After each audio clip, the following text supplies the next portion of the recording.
Hello, I'm Michael Reinking, Senior Market Strategist at the New York Stock Exchange, and this is Market Storylines. Every week we are here to keep you up to date on the key trends and events driving global markets. Despite being a holiday-shortened week, there is a lot to talk about, so let's dive into this week's Market Storylines. Now, heading into last weekend, geopolitics moved back into the forefront, with Israel and Iran exchanging missile attacks, which was clearly different than the largely symbolic tit-for-tat exchanges at the end of last year. Now, last Friday, much of the typical conflict playbook was enacted within financial markets, with equities falling while gold and oil prices moved higher, with ICE Brent ending the week up over 10%.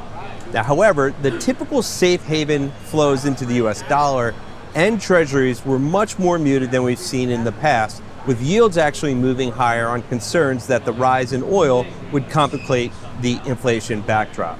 Now, the overall pullback in equities wasn't too dramatic either, with US indices falling about 1%.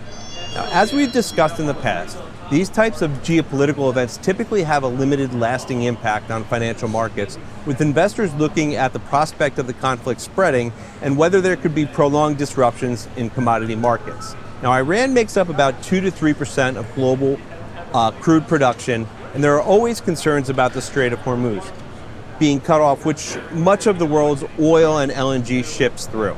Now, with those risks elevated, investors were on edge heading into the weekend. Now, the conflict continued to escalate over the weekend, with both sides stepping up strikes and hitting some energy infrastructure. However, that was focused on domestic consumption, and the conflict didn't spread further, which helped markets bounce back modestly to start the week. Now, oil prices have continued to move a bit higher throughout this week as markets wait to see whether the U.S. gets more deeply involved, with President Trump suggesting he could make a decision in the next couple of weeks. Now, outside of the Middle East, the focus this week was on the Federal Reserve rate decision and the update to their summary of economic projections, which hadn't been updated since March before Liberation Day. Now, as widely expected, rates were left unchanged.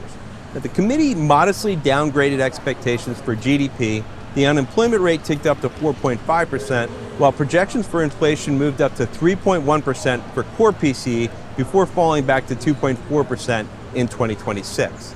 Now, there had been some concern that officials would shift their previous call for 2 cuts this year to only 1, which did not come to fruition, but the dots did evolve in a somewhat hawkish way, with 7 of the 19 committee members now seeing no cuts this year, up from 4 previously, showing there is some varying opinions on the committee.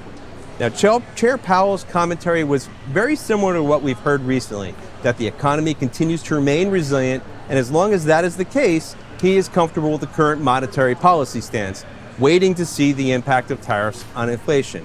Now, he did acknowledge that recent inflation data was positive, but that it was still too early to see any tariff impact, and said it would likely be at least a couple of months before the committee would be in a place to react, maintaining optionality. Now, his commentary about inflation was pretty sanguine, suggesting that the costs of tariffs would be split up amongst multiple constituents, so they might not have a large lasting impact on prices, which I think assumes the ultimate tariff rate doesn't return back to the levels introduced in the Rose Garden. Now, in addition, he noted that the labor market was largely in balance, and even noted that the recent Middle East conflict would likely not have long-lasting impacts. Now, the market response told you everything you needed to know, with very little volatility in equity markets and Treasury yields ending the day unchanged, just as the Fed would like it. We get to do this song and dance all over again at the end of July, but hopefully we'll know where tariff rates end up by then, with the July 9th deadline looming. Now, speaking of, the G7 took place this week, where President Trump was expected to meet with multiple high-level government officials. However, he left those meetings early to deal with the Middle East situation, so this could impact the timing of those negotiations.